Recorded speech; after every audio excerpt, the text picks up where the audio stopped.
శుంబరధరం విష్ణుం శశివర్ణం చతుర్భుజం ప్రసన్నవదనం ధ్యాయేత్ సర్వవిఘ్నోపశాంతయేత్. గురుర్బ్రహ్మా గురుర్విష్ణుః గురుర్దేవో మహేశ్వరః గురుః సాక్షాత్ పరబ్రహ్మ తస్మై శ్రీగురవై నమః. వ్యాసాయ విష్ణురూపాయ వ్యాసరూపాయ విష్ణవే నమో వై బ్రహ్మనిధయే వాసిష్ఠాయ నమో నమః. కూజంతం రామ రామీతి మధురం మధురాక్షరం ఆరుహ్య కవితాశాఖాం వందే వాల్మీకికోకిలం. శ్రుతిస్మృతిపురాణానాం ఆలయం కరుణాలయం నమామి భగవత్పాదశంకరం లోకశంకరం. వాగర్ధావివ సంపృక్తౌ వాగర్ధప్రతిపత్తయే జగతః పితరౌ వందే పార్వతీపరమేశ్వరౌ. సూక్తిం సమగ్రయతున స్వయమేవ లక్ష్మీః శ్రీరంగరాజమహిషీముధరైఃకటాక్షైః. వైదగ్ధ్యవర్ణగుణగుంభనగౌరవైర్యాం కండూలకర్ణకుహరాः కవయోధయంతి. హైమోర్ధ్వపుండ్రమజహన్మకుటం సునాసం మందస్మితం మకరకుండలచారుగండం బింబాధరం బహుళదీర్ఘకృపాకటాక్షం. శ్రీవేంకటేశముఖమాత్మని సన్నిధత్తాం. విమలపటి కమలకుటి పుస్తకరుద్రాక్షశస్తహస్తపుటి కామాక్షి పక్ష్మలాక్షి కలిత విపంచి విభాసి వైరించి. మనోజవం మరుతతుల్యవేగం జితేంద్రియం బుద్ధిమతాం వరిష్టం వాతాత్మజం వనరయూధముఖ్యం శ్రీరామదూతం శిరసా నమామి. ఆపదామపహర్తారం దాతారం సర్వసంపదాం లోకాభిరామం శ్రీరామం భూయో భూయో నమామ్యహం. హరి ఓం. పరమేశ్వర స్వరూపైన సభకి నమస్కారం. భగవద్గీత ఆధ్యాత్మిక సంపదకి సంబంధించినంత వరకు సనాతన ధర్మంలో అసలు భగవద్గీత పేరు వినని వాళ్ళు ఉండరు. తెల్లవారి లేస్తే ప్రత్యేకించి న్యాయస్థానాల్లో మనం నిజమే చెప్తున్నాము అన్నప్పుడు భగవద్గీత మీద ఒట్టు పెట్టించడం అన్నది ఒక స్థితి. అంటే దాని యొక్క వైభవానికి, దాని మీద సనాతన ధర్మంలో ఉండేటటువంటి వ్యక్తులకు ఉన్న విశ్వాసానికి, నమ్మకానికి అది ప్రతీకగా నిలబడుతుంది. ప్రస్థానత్రయంలో ఒకటి భగవద్గీత. సాక్షాత్తు కృష్ణ భగవానుడే కురుక్షేత్ర యుద్ధ భూమి యందు అర్జునునకు బోధించినటువంటి సమస్త ఉపనిషత్ సారాంశము. అన్ని ఉపనిషత్తుల యొక్క సారము భగవద్గీత యందే ఉన్నది. సాక్షాత్తు ఈశ్వరుడైనటువంటి కృష్ణుడే జగద్గురువుగా నిలబడి వసుదేవసుతం దేవం కంసచాణూరమర్దనం దేవకీ పరమానందం కృష్ణం వందే జగద్గురుం. జగద్గురువైనటువంటి కృష్ణుడు. జగద్గురువైనటువంటి కృష్ణుడు అంటే ఆయన జగత్తును ఉద్దేశించి చెప్పలేదుగా భగవద్గీత. మరి జగద్గురువు అని ఎందుకు కీర్తింపబడ్డాడు అంటే ఒక దేశము ఒక కాలమునకు కట్టుబడేది కాకుండా ఆయన చేసినటువంటి బోధ ఏదైతే ఉందో అది యుగములు దాటిపోయినా సరే తరించాలనుకునే వాళ్ళందరూ ఎక్కవలసినటువంటి సోపానములనన్నింటినీ కృష్ణ పరమాత్మ గురువుగా కూర్చుని ఆ రోజు చేసినటువంటి బోధ అర్జునుణ్ణి మిషగా పెట్టుకుని చెప్పినప్పటికీ అది జగత్తులో ఉన్న ఎవ్వరికి, ఏ ప్రాంతంలో ఉన్నవారైనా, ఏ కాలమునందున్నవారైనా అన్వయించుకుని దాన్ని ఆదర్శంగా ఆచరణాత్మకంగా స్వీకరించిన వారందరూ భగవద్గీత వలన మోక్షప్రాప్తిని పొందగలరు కనుక ఆయన జగద్గురువుగా నిలబడ్డారు. తరువాతి కాలంలో వచ్చిన జగద్గురు శబ్దానికి అర్థం కూడా అదే.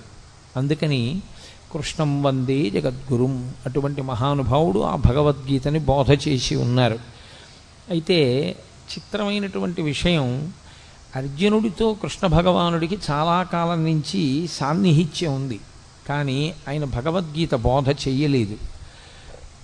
కురుక్షేత్ర యుద్ధభూమి యందు మాత్రమే బోధ చేశారు. అసలు విచిత్రం ఏమిటంటే సనాతన ధర్మంలో అత్యంత ప్రముఖమైనటువంటివి ఏ ఉన్నాయో అవన్నీ కూడా కేవలం ఒక్క వ్యక్తికి మాత్రమే చెప్పబడ్డాయి. అనేక మందిని కూర్చోపెట్టి చెప్పినవి కావు. ఏవేవి చాలా గొప్పవని మనం అనుకుంటామో అవన్నీ ఒక్కరికే చెప్పారు.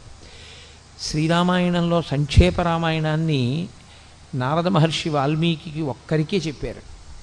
అలాగే ఆదిత్య హృదయాన్ని అగస్త్య మహర్షి రామచంద్రమూర్తికి ఒక్కరికే యుద్ధభూమిలో చెప్పారు. భాగవతాన్ని పరీక్షిత్తుకి ఒక్కడికే శుకబ్రహ్మ చెప్పారు. భగవద్గీతని కురుక్షేత్ర సంగ్రామ భూమి యందు అర్జునుడికి ఒక్కడికే కృష్ణ పరమాత్మ బోధ చేశారు. అది సరి అయినటువంటి సమయం ఆసన్నమైంది అనుకునేంత వరకు ఆయన బోధ చేయలేదు. ఇప్పుడు అర్జునుడు వినడానికి తగిన సమయాన్ని పొంది ఉన్నాడు అని ఆయన అనుకున్నప్పుడు మాత్రమే ఆ బోధ చేశారు. ఆ చేయబడినటువంటి బోధ ఏదో కాకతాళీయంగా 4 మాటలు చెప్పినట్లుగా ఉండదు. అసలు భగవద్గీత యొక్క ఆవిర్భావమే అంత గంభీరంగా ఉంటుంది. అసలు దాని ప్రారంభమే ఒక యోగంతో, అర్జున విషాద యోగంతో ప్రారంభమైంది. అటువంటి భగవద్గీతని గురించి పెద్దలు ఒక్క శ్లోకంలో దాని యొక్క గొప్పతనాన్నంతటినీ చెప్తారు. సర్వోపనిషదో గావః దోగ్ధా గోపాలనందన పార్థో వత్సః సుధీర్భోక్త దుగ్ధం గీతామృతం మహత్ అంటారు. అది సర్వోపనిషదో గావు. ఆవులు ఉపనిషత్తులు. ఉపనిషత్తులు ఆవులైతే ఉపనిషత్తులు ఉండేది వేదముల యొక్క చివర ఉంటాయి. వాటికి ఆ పేరు రావడం వెనకాతలే ఒక రహస్యం ఉంది. అసలు దాని పేరే ఉపనిషత్. ఉపనిషద్ అన్న మాటకి 2 అర్థాలు. ఒకటి, ఉపనయనం అయిన తర్వాత గాయత్రీ మంత్రం చెయ్యడానికి కావలసిన అధికారము సిద్ధించిన తరువాత గురువుగారికి దగ్గరగా కూర్చుని బ్రహ్మజ్ఞానమును పొందేటటువంటి అవకాశాన్ని బ్రహ్మచారి పొందితే ఉపనిషద్. పక్కన కూర్చున్నాడు, పక్కన కూర్చుని ఉప శబ్దము చేత దగ్గరగా కూర్చుని గురువుగారి దగ్గర వినడానికి కావలసిన యోగ్యతని పొందడం ఉపనిషదే. షద్ జీర్ణం అవడం కానిది, జీర్ణము కానిది లోకంలో బ్రహ్మం ఒక్కటే.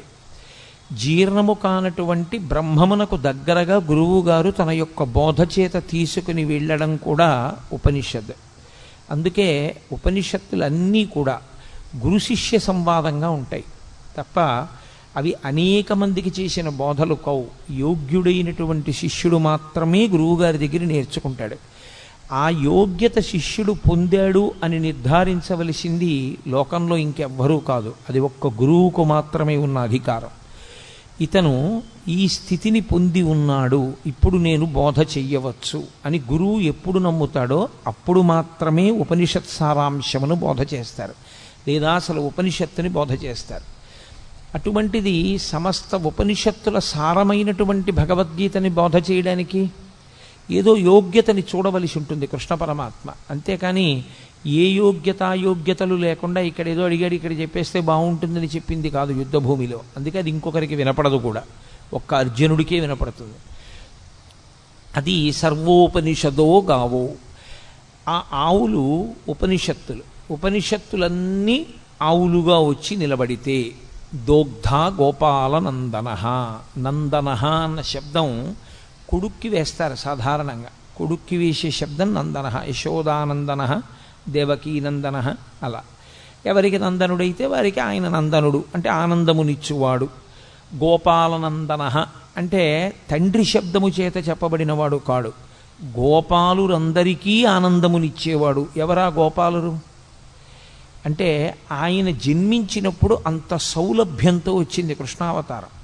పుట్టినప్పుడు మాత్రం ఏదో ఎవ్వరికీ అందుబాటులో లేనటువంటి స్థితిలో జన్మించినవాడు కాడు.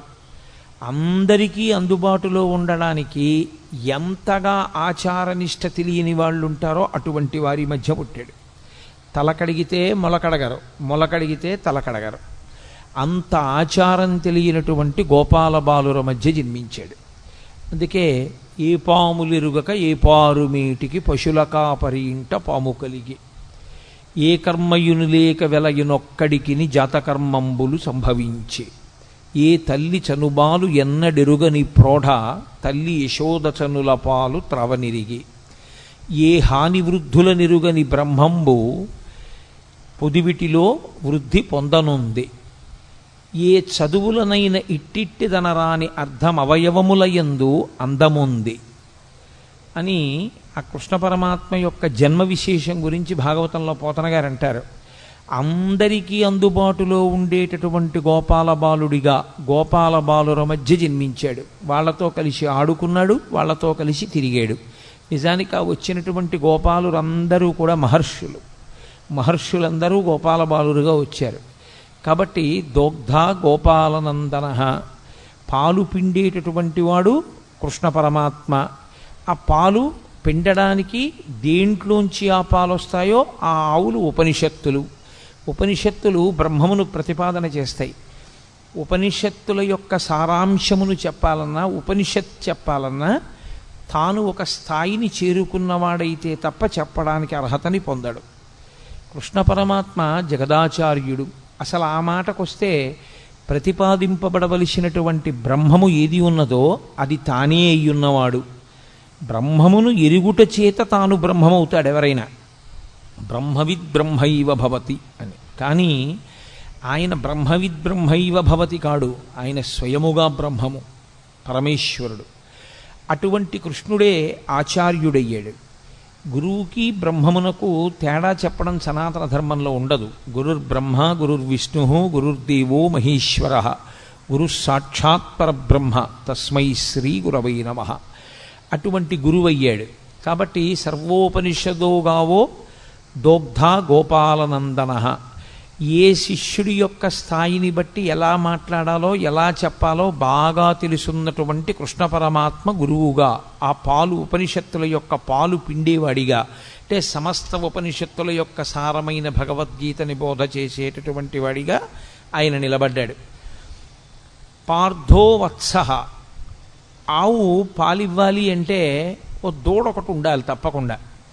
ఇప్పుడు ఆ దూడ ఏం చేయవలసి ఉంటుంది? ఆవు పాలు విడిచిపెట్టడానికి. ఆవు పాలు తయారు చేసేటప్పుడు ఉండేటటువంటి ప్రక్రియ చిత్రంగా ఉంటుంది. అది గబగబా తినేస్తుంది. ఈ నూతిగట్టు మీద, చెరువు గట్టు మీద, నదిగట్టు మీద ఉండే పసరిక గబగబా తిని తాను ఒక్క చోట కూర్చుని ఎంత ఆనందంతోటో నెమరవేస్తుంది. కడుపులో ఉన్నదాన్ని మళ్ళీ నోట్లోకి తెచ్చుకుని నోట్లో ఉన్నదాన్ని బాగా నమిలి మళ్ళీ లోపలికి పంపి ఆ పనికిరాని పచ్చగడ్డిలోంచి పసిపిల్లలు కూడా తాగి బ్రతకడానికి వీలైనటువంటిది, పరమ వృద్ధులైనటువంటి వారు, రోగులు కూడా తాగి బ్రతకగలిగినటువంటి పాలని తయారు చేస్తుంది. ఇంత గొప్ప పాలు కదా, పంచామృతములలో మొదటిది కదా. ఈ పాలతో శివలింగానికి అభిషేకం చేస్తే అంత మహాత్యం ఉంది కదా. ఈ పాలనివ్వడానికి కారణం, ఏ కారణానికి పాలిస్తుంది? దూడ యొక్క ఆర్తిని చూసి పాలిచ్చేస్తుంది. ఆర్తితో ఉన్న దూడ, అమ్మా నీ వలన తప్ప నా జీవితం ఎలా ఉంది అని ఆర్తి పొందినటువంటి దూడ పరిగెత్తుకుంటూ వచ్చి దాని శిరములు నోట్లో పెట్టుకు చప్పరించి 2 గుద్దులు గుద్దగానే విడిచిపెట్టేస్తుంది పాలు.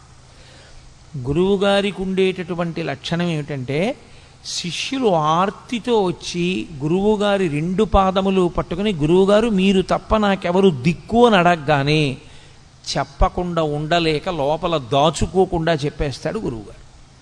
కాబట్టి ఆవు పాలని విడిచిపెట్టడానికి దూడ ఎలా హేతు అవుతుందో, గురువు జ్ఞానబోధ చెయ్యడానికి ఆర్తి కలిగినటువంటి శిష్యుడు అలా కారణమవుతాడు.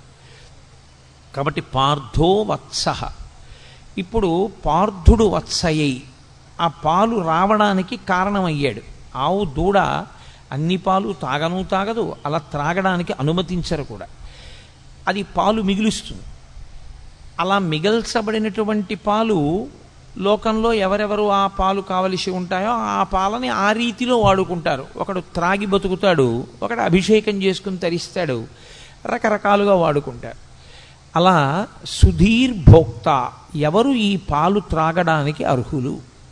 సుధీహి అంటే మంచి బుద్ధి కలిగినటువంటి వాడెవరో, వితండవాదన చెయ్యని వాడెవరో, బ్రహ్మమునందు నిశ్చయాత్మకమైన బుద్ధి కలిగిన వాడెవరో, గురువు యందు గౌరవము కలిగిన వాడెవరో, ఎవరు సనాతన ధర్మమునందు విశ్వాసమున్నవాడో, ఎవడు పెడబుద్ధితో వినే లక్షణం లేనివాడో అటువంటి వాడు ఈ పాలు త్రాగటానికి యోగ్యుడు.